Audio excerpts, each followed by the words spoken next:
Hey everyone, good morning, good afternoon, good evening, depending where you're tuning in from. My name is Chris Rainey, co-founder here at HR Leaders, and I'll be your host for today's live panel discussion where we're going to be talking about how AI is shaping the future of skills-based talent management.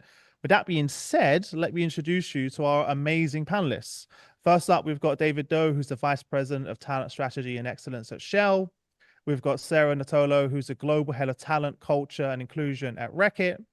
Loïc Michel, who's the co-founder and CEO at 365 Talents. Alexandra Foster, who's a vice president of people experience at Kelly. And last but certainly not least, Tony Wiseman, who's the digital HR director at Glanbia. Well, I needed to take a bigger breath there.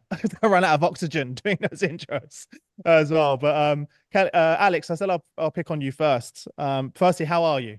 Let's say that first. Oh, I'm doing well. It's a good Thursday here. Nice, nice.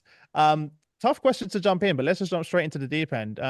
How has the role of HR evolved in your organization with the shift of, from traditional job-centric models to AI-powered skills-based approaches? Yeah, no, it's a wonderful question. And I would say, first of all, I'm honored to be here with everyone. So thanks for having me. The wonderful thing about working at an organization like Kelly, where we're a talent solutions provider, is that you get to serve as both a testing ground, right, for new and innovative approaches, but you also have the benefit of hearing from a cross section of employers about what they're looking for, what they're struggling with as it relates to a host of talent solutions, but AI being one of those. And naturally, we've been on our AI journey for about 6 years. So naturally, when we started, our analytics and technology teams, they jumped right in. They were already building their skills. They knew what was coming, and had already been doing the work to think about approaching their roles differently. But as we talked about embedding more solutions for our people, we had some other teams come to the forefront. And one team that I'm really proud of is our learning and development teams. I think part of it was that they wanted to be prepared for all the skills that they were going to help build across the organization in support of the shift to more AI solutions. But another part of it was they were eager to tap into all of the benefits of using AI more in their roles. They became sort of citizen developers. They were raising their hands to test things like Copilot, and really their roles begin to shift earlier than the balance of the organization. And what I think that's taught me about how HR roles are going to shift in general is that we have to help the organization by moving into more of what I would call a forward position, being pilots and understanding, being curious, being the chief learning officer is kind of what I see my role is as not helping others learn, but being curious and learning about the new ways of working, learning about the technology, pushing myself, helping to build skills amongst my team so that we are experiencing this change together with our teams and that we're not doing it to them. And so I think we'll continue to see more of that in HR teams and HR functions where we are working side by side and navigating this change with our teams, but also at the same time, we're looking for what's next and always looking around the corner so that we're helping to maintain, the healthy culture and address the obvious concerns that our employees have with AI. Those are my opening Alex, just thoughts. a quick question there, and that was wonderful. In terms of the organization and how you go, because the shift to AI brings with it obviously a lot of promise, but there's a piece where the digital literacy or the digital fluency of your people within the organization kind of needs to be brought up to a certain level as well. How have you looked at that, or how have you attacked that issue where different levels within the organization will have different levels of fluency or digital fluency? Mm. I do believe that is what was motivating our learning team. So we have a cross-functional team that is thinking specifically about AI and digital adoption at our organization. Our learning team is well represented there. But we've also launched recently what we call a learning steer co. And it's probably a common practice at some larger organizations, but it's a newer approach for Kelly because learning is decentralized. We have some learning that is owned centrally within our learning team and some that happens that is more kind of role-based and the shifts and changes there happen more rapidly, so that work is deployed closer to the teams and the businesses that they support. But the steer code brings together a cross section of folks, and we're trying to anticipate what those gaps are, much like everyone is. I also lead the teams that are responsible for our employee listening strategy. And so this quarter around on our employee engagement survey, we asked a sentiment question. We don't need leaders to activate on it, but that kind of steering committee and AI and digital teams are looking at this insight. We asked employees, how open are you to using AI every day at work? Do you feel you have the tools that you need? And of course, we'll put that in our AI tool to help us sense check, where do we have opportunities to accelerate work because our employees are open and they understand? Where are they feeling like they don't have what they need, or that they need a better understanding of the tools available, how we plan to use them, where are the concerns about ethics? And so I think always opening up the channels of communication for Kelly is really critical, and listening directly to our leaders, but also working with or directly to our employees, but also connecting with leaders, HR partners, our recruiting team to have an understanding of what skills are in demand at any given time. But it is a challenge for sure. There's not one, there's no silver bullets here. Thank you. That was great. May I ask a question as well to you, Alex? Alex I'm sorry, Chris, you are not asking the questions. know, we are. We are. I listen, this is great. I'm like, Alex, I'm sorry. Like, Alex, I didn't know I was going to get all these questions fired away. Go for it. Yeah, I love it.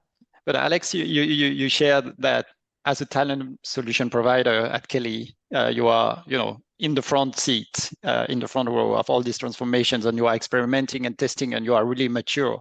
How would you describe the maturity of your customers in these, in these transformations? Like, if you had to give a grade from 1 to 10, and is it verticalized? Do you have some particular industry where you see it's going easier and you speak the same language, and other industries where there is a gap that is harder to fill? Like, curious about this.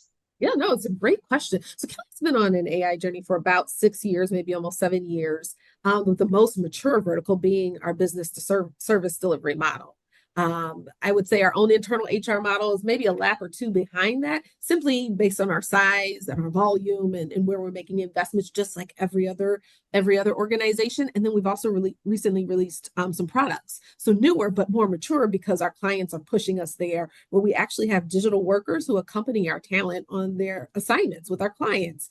And so I see that there's a range, obviously, where you have industries that are making a shift in the tech space, in sometimes even in manufacturing, where they're looking at ways to reduce cost and to shift that work that's necessary and critical, but maybe arduous, repetitive, and freeing up workers to do more of that thought work and the creative work that maybe only humans can do. We're seeing that product vertical accelerate pretty rapidly. So that would suggest that our clients in some spaces are really ahead of the game. But I'm also seeing that, right, and hearing from colleagues in a variety of settings in HR and technology and shared services, that even small organizations are looking to optimize. So I think, sometimes we talk about leveling changes in the industry and the future of work, and AI is one of those great levelers, because whether you're a large organization and you're looking to deploy AI, or you're a small organization looking to capitalize some of the benefits, you're able to tap in and play. Of course, we've got to have good guardrails, good guidelines, but it is a space where an organization that has the mindset and the cultural readiness to use more AI, they can get involved regardless of their size. So it's very interesting what we're seeing. It's a great question, Laura. Yeah. Thanks. Mm-hmm. Yeah. I'd love to jump over to you, David, because I know you're already pretty, not far ahead, but I'd say for many companies that I speak to, could you share some of the ways that your organization's using AI to identify critical skills gaps, for example, and some of the steps that you're taking based on those lessons that you've learned? Thanks, Chris. I'm not certain I would necessarily characterize us right at the front of the queue. But certainly we are in the process of piloting both a talent intelligence platform and LXP, and we've taken our time to think about how we would do that and spoken across a number of peer organizations. And we made a very conscious choice to take the talent intelligence platform, the taxonomy that comes with it, and the AI, and use that as the sort of base layer that goes across both the HCM and also the learning experience platform. So that provides a unified taxonomy that allows us to go across these different programs. The challenge we found with other talking to peer companies is basically each of these solutions has their own taxonomies, and you create a poor user experience. So we chose the talent intelligence platform because it has that labor market connection and that it moves close with the labor market. And of course, you have to go through a normalization process where you take your positions, your job profiles, and you feed it into the AI engine.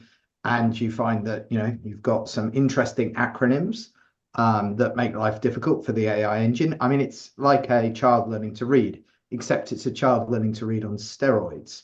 So once you're able to tell it what the acronyms are, it will quickly learn and adapt. But it's also important to then have good job descriptions, etc., etc. And we've also had to be really clear what's a competence and requires an assessment. In other words, the AI shouldn't be touching that. And where actually it's a skill and we're prepared to let the AI do inference. And so essentially the AI will match skills to people, to jobs, and to learning content.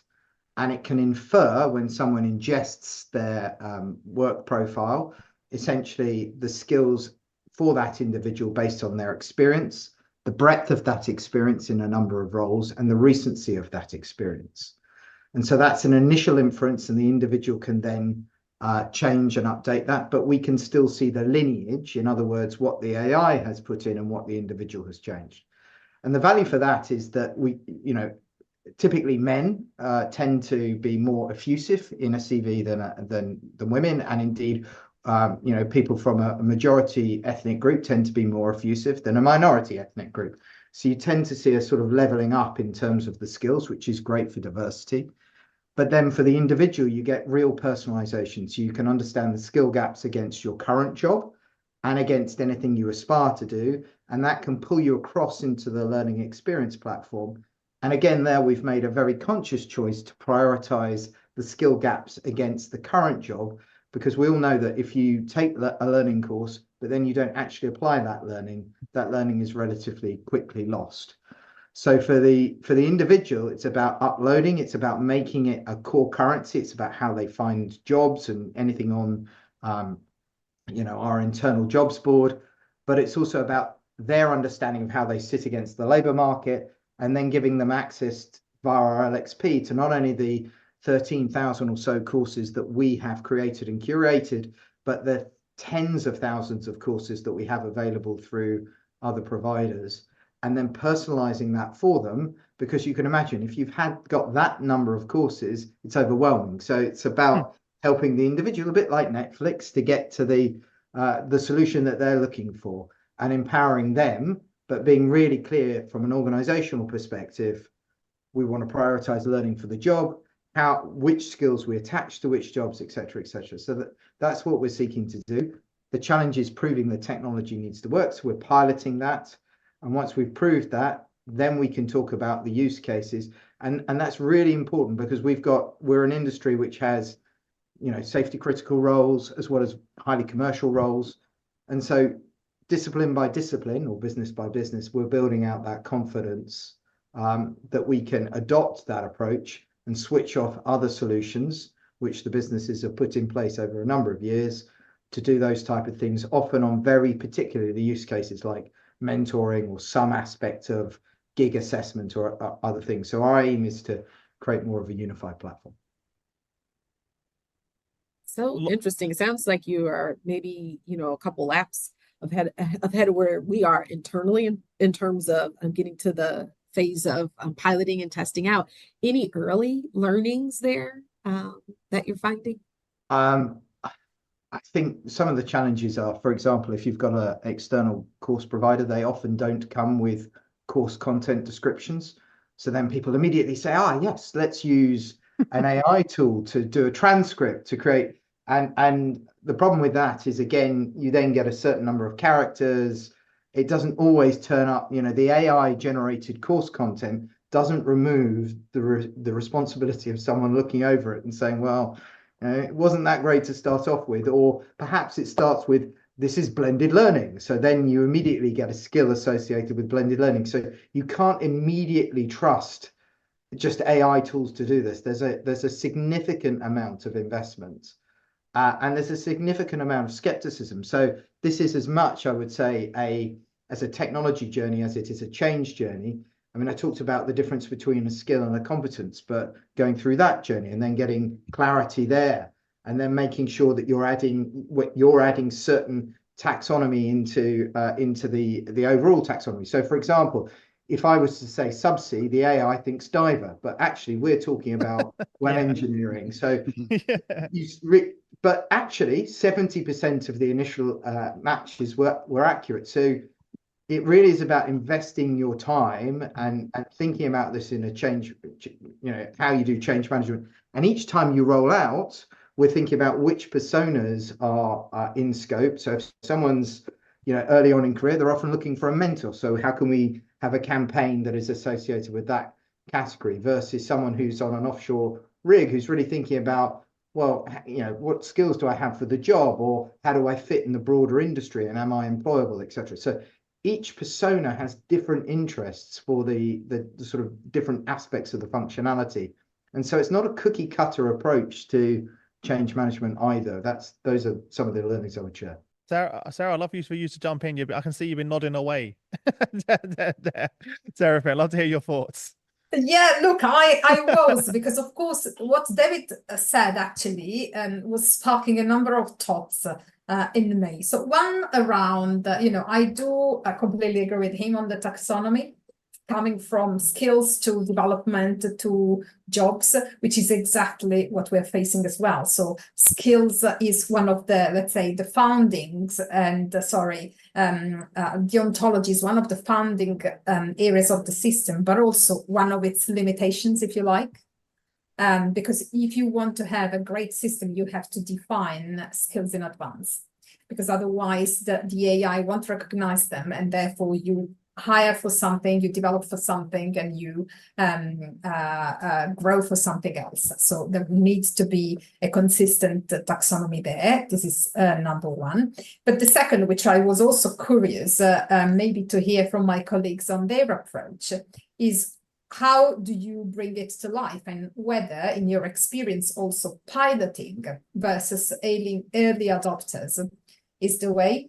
Because in my experience, piloting might not be the best way because of how the AI works. So normally as exactly as David was saying before, AI and skills together are reshaping the way of change management. Because the normal approach would be you have something to implement and you start small and you start a pilot. But actually with AI, this might not be the best way, because you then introduce bias into the system, because you want the system to replicate something that might be good in a small space, but that might not apply to a bigger or wider space. So actually, in my experience, the best way might be early adopters, because then you involve people with you in the journey. You just scale it, you ask and you allow the engine, the AI, the tool to learn as you go, and then you involve people as you go. But happy to know what my colleagues' experience is about it. Maybe I can share a few customers' examples on how they do when we work with a skills technology or a talent experience platform rollout. And indeed, we see different approaches. The piloting approach is often a good one, but you need to be able to define what is a good scope of the pilot, including the AI part of things. So you do not select one particular job and build your own system around this function or vertical, because then you will have some discrepancies between this and the rest when you want to go at scale. So usually you select something a little bit more horizontal, and then you need to have the sufficient level of data for sure, and then the sufficient engagement. So that's where probably you can have even ambassadors during your pilot. That being said, some customers do this way. So we work with companies like Total Energy, and that's the way they're selected to roll out. So stages after stages, populations after populations. On the other hand, you can have a big bang approach. And like the railway company in France, SNCF, 150K users, they launch in one day. So no piloting at all, but ambassadors and lots of change management and the connection of new ways of working with AI and new use cases on the platform and old-fashioned ones. So the more related to performance with an annual system to review performance. So they needed to combine that so that they had a buy-in directly from everyone, because that was answering the standard approaches and I would say fueling the new approaches at the same time. And if I was asked to select one good way to do it, I would not know. As a tech provider, I would go for the full rollout in one day. We are about to launch on 50,000 users in an engineering leader in Europe on Monday in one click. That's awesome. Like the whole company will be alive in one day. So that's great. It's not always the case. So when you go for a pilot, you need to select really precisely the populations and the scope for sure. We talked about the AI and data and digital teams are naturally a good fit for that. We have lots of customers doing that. Like we work with GE Vernova in the US, and this is for these jobs in particular that they want to start with this skills-based approach. So careful selection of the pilot scope, or one day big bang are two cool options, I would say. Yeah, indeed. I agree with you.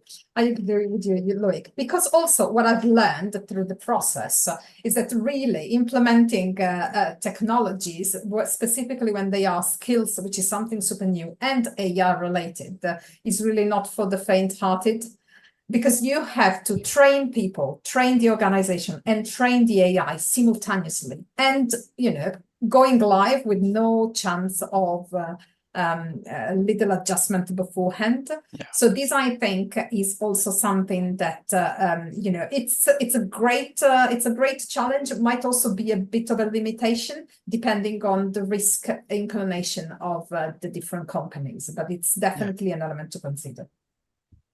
Yeah, well, then I think you also have to, Sarah, think about the different personas, right? And so you say, where do you get the best value from an AI perspective? Oftentimes we think about testing things out and piloting them. Sometimes we say, let's give it to our top performers. Let's give it to, the strongest members of our team, folks who've been in role and are excelling. And what our experience has been is that you need to take a more representative and inclusive approach, because sometimes the greatest value is derived from those individuals who are, yes, they're performing on target, but maybe they could use help working at a higher level, completing some of those tasks. And so I think our teams, our AI team has done a good job of, when we are piloting and testing things out, to be very intentional about the pilot groups and to really understand what we're measuring. What does success look like? And it is not just the deployment of it, obviously, it's the impact and the value to that individual, value to the team, and the value to the organization. But I do think it's a really great challenge to think about, how do we do that in a way that isn't throwing things off in the organization, because it is a lot of change at one time. Yeah. So talking of change, Tony, what are some of the things that you've in terms of the ethical considerations that you've I don't think we can have a conversation around AI and not talk about some of the ethical considerations on implementing this in talent management. How have you addressed these? Yeah. I was thinking about that, Chris, as the guys were talking, and like you introduced me earlier as the digital HR director in Glanbia. And I also have, for my sins, been asked to lead a group to develop our AI policy for the whole organization, as well as the employee guidelines. And one of the things that's come up again and again with regards to policy and guidelines is the ethical side of it. And I suppose being in HR and working in HR for so long, when we're dealing with personal data, and the use of personal data, ethics is always a big piece, but now more than ever, it's crucial. And there's an acronym that I use. It's a BTPA, and the BTPA stands for bias, transparency, privacy, and accountability. And when we talk about, say, the bias and discrimination, like the real danger, I suppose, you have with AI systems is that, they can perpetuate existing biases if they are trained on historical bias data.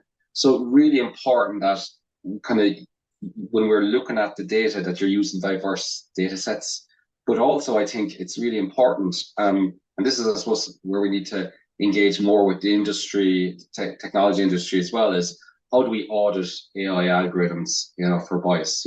That's really important. Second piece, then, transparency. I think one of the things that we've learned is how can we gain trust with our employees, and one of the things is to try and be clear or transparent in how AI makes its decisions, particularly in the talent management space, because this is going to impact people's careers or, in people's lives. So try and be transparent in how it comes to its decisions is going to be really important. The privacy, this is, for me, is it's so important, but it's difficult as well because there's so many different jurisdictions, and how we ensure compliance with the data protection laws and all those different jurisdictions is something that I suppose we've struggled with, particularly with the onset of generative AI. So while we're using AI, I suppose, for the last number of years, generative AI brings a whole new set of problems in that space.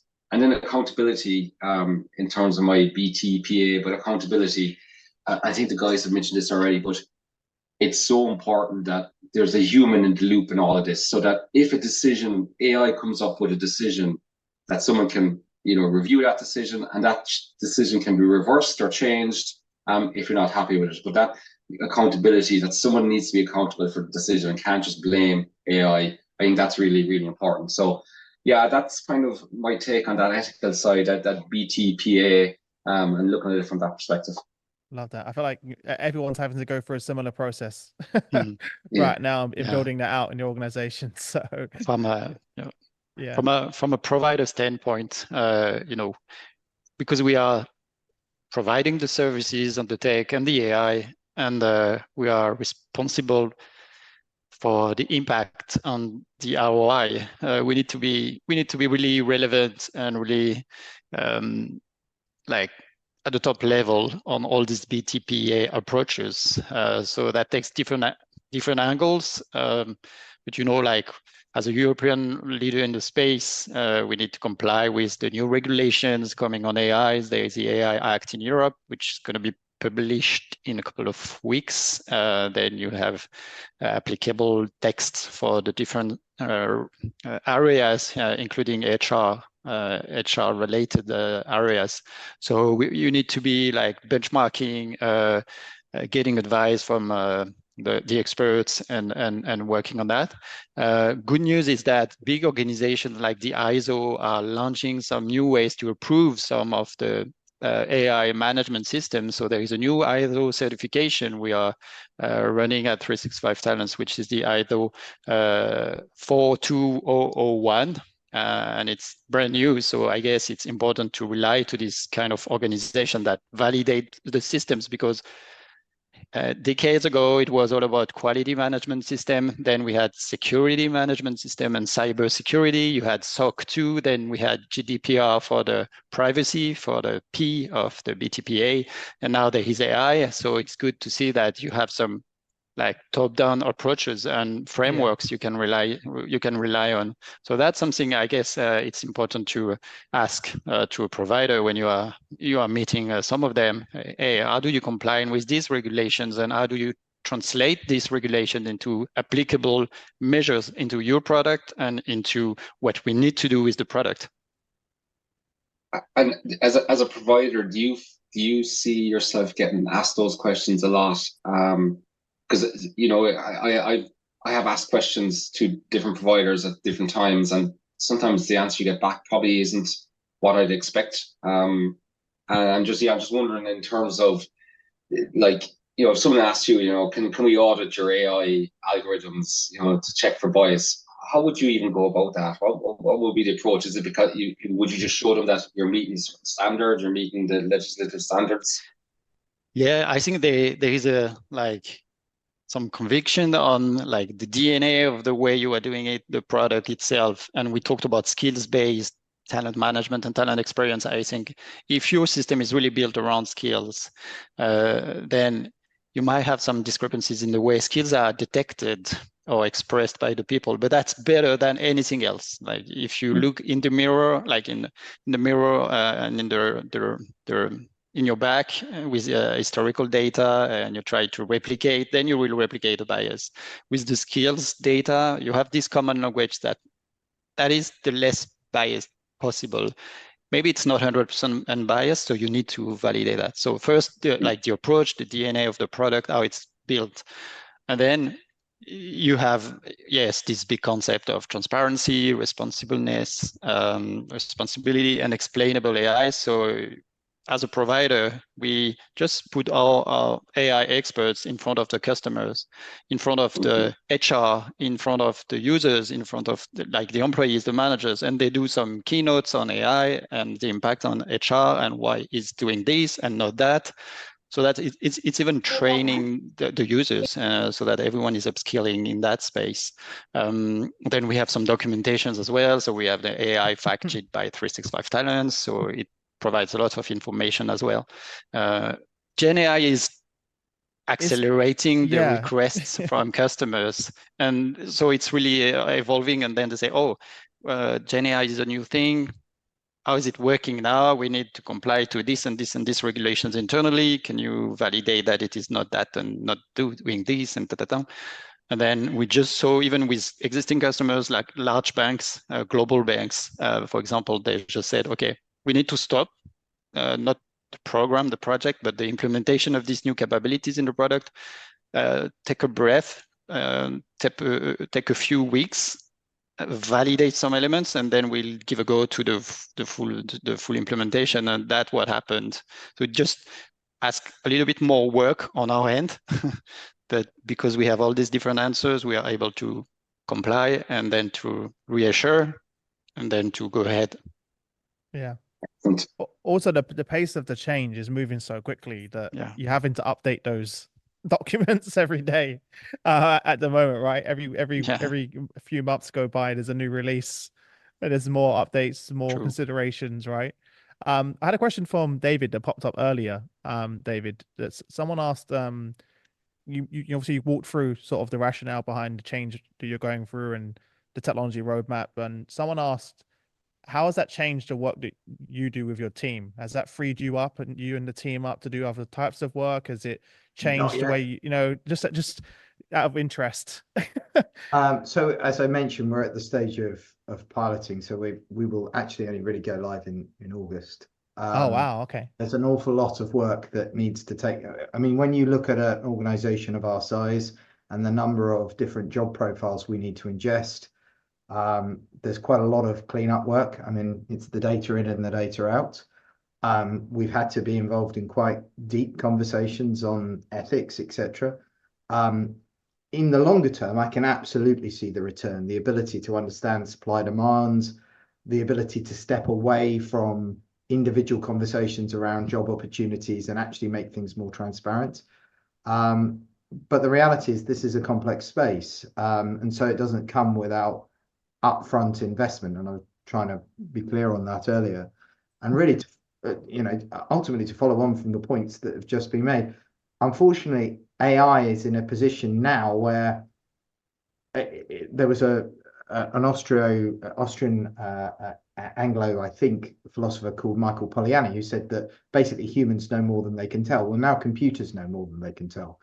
So ultimately, you can't there is no transparent system. If anybody turns up and says, I can tell you how the AI has made a decision, deep learning and certainly generative AI can't do that. So you have to be really clear on what fields we're giving the data access to. And so all of that type of stuff you need to do. And then there's a huge amount of change management effort. So there is a substantial payoff, but it's not upfront. And AI does not work perfectly out of the box. So having to explain to colleagues, they say, oh, no, I don't need to do all of that. AI will do it for me. Well, have you seen the quality of our job descriptions? The average person may not be able to understand some of the job titles. I don't understand some of the job titles. I've been in the company 21 years. So, and I've worked across a number of our businesses. So you can imagine the amount of effort that needs to go in. But once you've done it, as I mentioned earlier, things get much easier, much more rapidly. So, and it kind of speaks to Sarah's point about taking a sufficient size and a sufficient cross-section, but it's building that confidence each time, because if you switch something on and then people say it's rubbish, you lose people at the get-go. So, yeah. That's an And important one. David, the messaging is so important, isn't it? Because when people hear you're doing something on AI or Gen AI, they think it's going to solve all the problems of the world. But in fact, if you're not, there's a lot of hype, Yeah, and there's a lot of hype around we're going to get rid of traditional jobs. No, we won't. Our entire legal infrastructure is built around traditional jobs. Skills are very helpful. They're helpful for agility. They're helpful for personal development. They're helpful to understand shifts in the market. They're helpful for personalization. They're helpful in order to rationalize your learning portfolio, to speed up your time to fill, et cetera, et cetera. But the idea that suddenly we're going to abandon jobs, oh, come on, it's not reality. It's been presented. It's one of those things which is an interesting thought exercise. And a lot of people are talking about it, but I don't believe it. And some organizations may have that because they're consultancy type organizations. But if you've got an organization that has assets, that's sunk capital, you're going to have traditional jobs for quite some time. Skills are just going to be part of that, as they have been for a very long time. But we've kind of done that by talking in a way where I say a skill and you think you understand it, but we're talking a different language. The AI now is a means of basically creating what I would call a Rosetta Stone, so that you really understand that you're saying the same thing and you've got some understanding across the organization, and you can help workforce planning and a whole host of other things.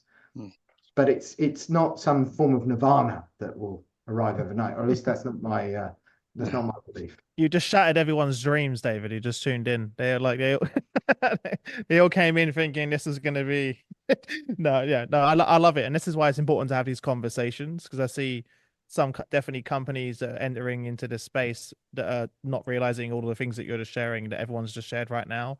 They think that they have this new shiny technology and it's all going to be great, and they then realize actually it's more of a cultural transformational challenge and change as much as it is the technology. So it's really important that we come together and share. But Chris, I think if you don't do this and others do it, and others are able to adapt, if you think that in 5 years' time generative AI is likely to change jobs quite substantively, and you don't understand that, then I think you're at a disadvantage. So the challenge is the technology, in a sense.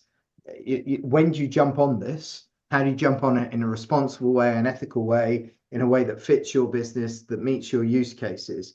But if you turn a blind eye to it, I think in 5 or 6 years' time, you will find that you are no longer as agile as your competition. And that's the challenge. And you're very right, David. And I actually believe that in this journey towards the future, this is what the biggest advantage of looking into the world from a skill lens will bring, because they will bring something that the traditional jobs won't be able to bring. So I agree with you. So we will never get rid of jobs, or not really in the near future.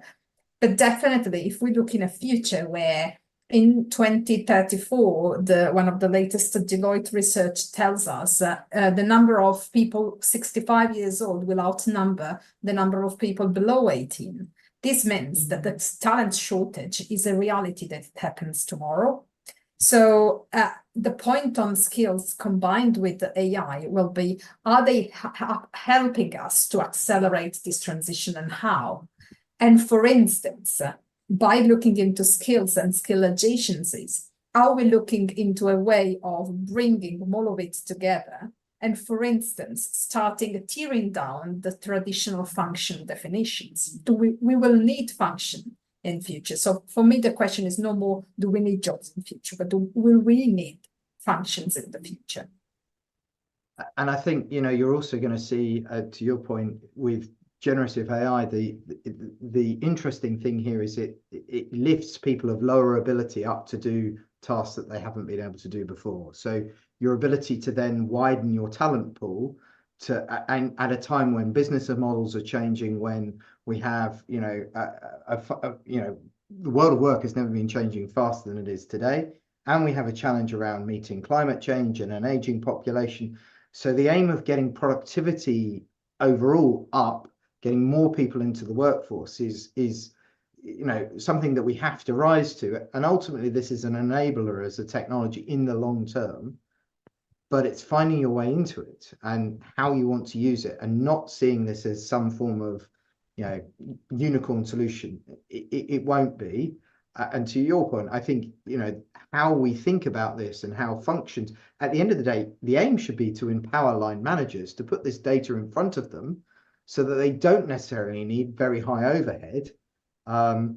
I think, HR will still be there, but it will be different to what it is today as it was 10 years ago. I mean, or 20 years ago, when I first came in to Shell, I was, sitting down with people and thinking about whether I gave them an extra £50 on their pay increase. And we don't do that anymore. And we haven't done that for 15 years. And in 10 years or 15 years, we won't be doing the things we are today. So technology will be a key enabler of that, and always has been.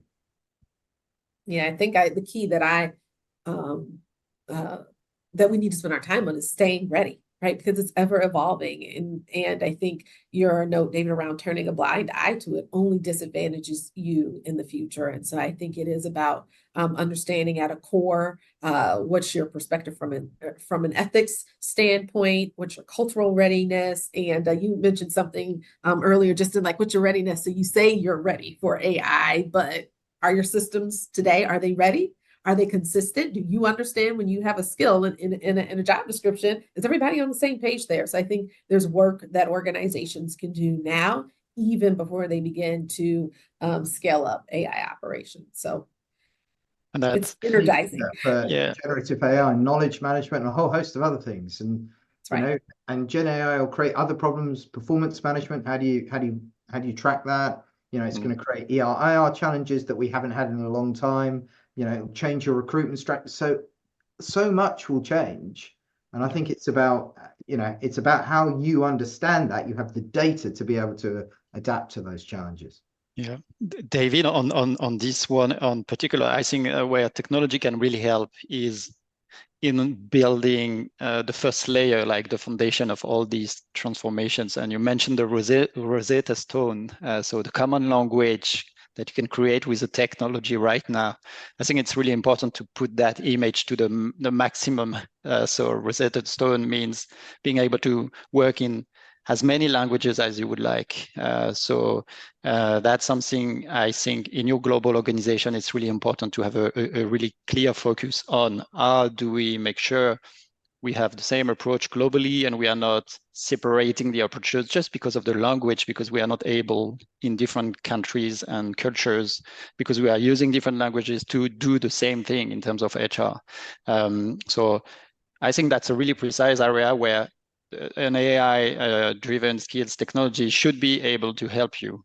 If it's not, I think it's a problem. And I think you need to look for probably some other providers and to challenge your existing, because that's key in your global scope. I agree. And so many people say, oh, I've got the gold standard of a taxonomy. It doesn't exist. Yeah. No. So ultimately, it's interoperability in the Rosetta Stone analogy of how you are able to understand what in one language is this and another language is called something slightly different. But that's human culture right there for you. I mean, that's diversity at its core, right? That's the classic around why certain cultures call one thing and even in the English language that happens all the time. You just need to cross the Atlantic divide. Yeah. Wow, that was a lot to take in. I feel like we could do a whole series on each of these things. I think one of the things I was thinking about whilst everyone was talking is AI in many ways is like a great equalizer, right? And I think someone mentioned that earlier. I think was it who mentioned that earlier? I think we I think it yourself. was probably me. I think I Yeah, it was called you. it a Yeah, good yeah, you leveler. mentioned. Yeah. I was trying to remember. So because we're now able to do some of these things at scale that we could just never do before, right? Empowering our employees to take charge of their careers, right? Is in my day, I'm not that old, but I mean, I started work when I was 17. You didn't have that opportunity to really take it into your own hands in the way you can do now in terms of upskilling and reskilling and being able to tap into a talent marketplace and apply for opportunities, etc. So employees are going to now feel really empowered to take charge of their careers as well. And to Loic's point, you're now doing that globally because AI can translate into, I think it's 97% of the world's languages at this point. And in 2 months' time, you'll have voice with the release of OpenAI's voice capability. Now you can talk to the AI in 97% of the world's languages and have a conversation as well. So this is just the beginning. So if you're not on board now, you need to get on board. You're already behind. Even a small company like ours with 15 employees, we've been working in this space for 3 years, building our own AI co-pilot for HR leaders, because we realize as content creators that we're going to be disrupted as well. So there's no function industry or anyone who's not going to be disrupted by this, in my opinion, as well. So it's exciting times. But I'm being told by the team, but we have to wrap up. So, but before I let everyone go, like parting piece of advice. So, what would be your parting piece of advice for everyone? And then we'll say goodbye. Sarah, you're gonna kick us off? Yeah, absolutely. So I think the piece of advice would be to look into the user experience first.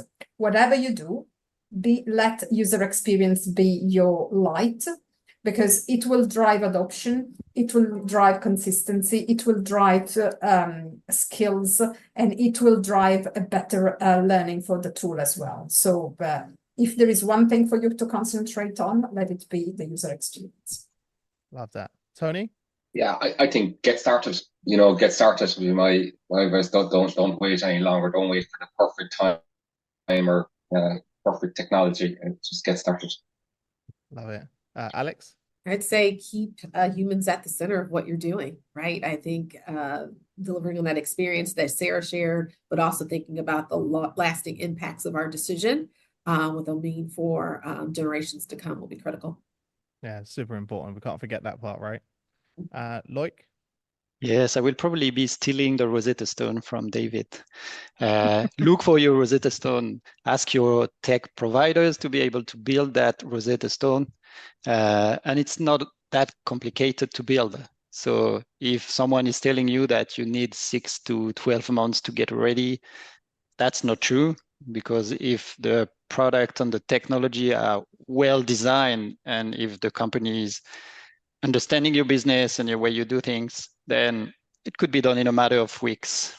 And that would be the short track I would be looking for. So probably agreeing with Tony as well on go for it. Yeah. You just put all of these tech companies under so much pressure right now. They're all gonna be like, Loïc said you can do it in 2 weeks. But actually, this is what we can do to some extent, and then of course we can adapt to some context. But we did that in 8 weeks for really global organization on thousands and thousands and thousands of users globally. So yeah, I love it. It can be done. Everyone's sweating now. Last but not least, David. So a lot of it's been said, but I would see it as the key to helping you to be agile. Don't see it as a predeterministic thing around skills. It's going to tell you completely the future. If you went back 24 months, everyone would have been a prompt engineer, and now, to your point, you can talk in 2 months you'll be able to talk to generative AI. So this is about navigating a world that is changing, and you at a certain moment work out when you want to get on the train, how you want to get on the train. And there is no cookie cutter approach. You need to pick the thing that works for you in your context. Yeah, and the train's gonna only get faster. and keep moving. So jump on now. Well, look, that's it, everyone. Thank you so much for tuning in. Massive thank you to all of our panelists. Thank you all for sharing and joining us, and for everyone that's tuned in from all over the world. Obviously, special thank you to our friends at 365 Talents for helping us bring this panel together.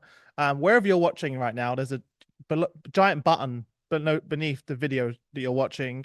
If you click that, you can download their latest report, which actually teaches you how to leverage AI in HR to help shape the future of work. So there's a very practical steps you can take. So download that. It's free.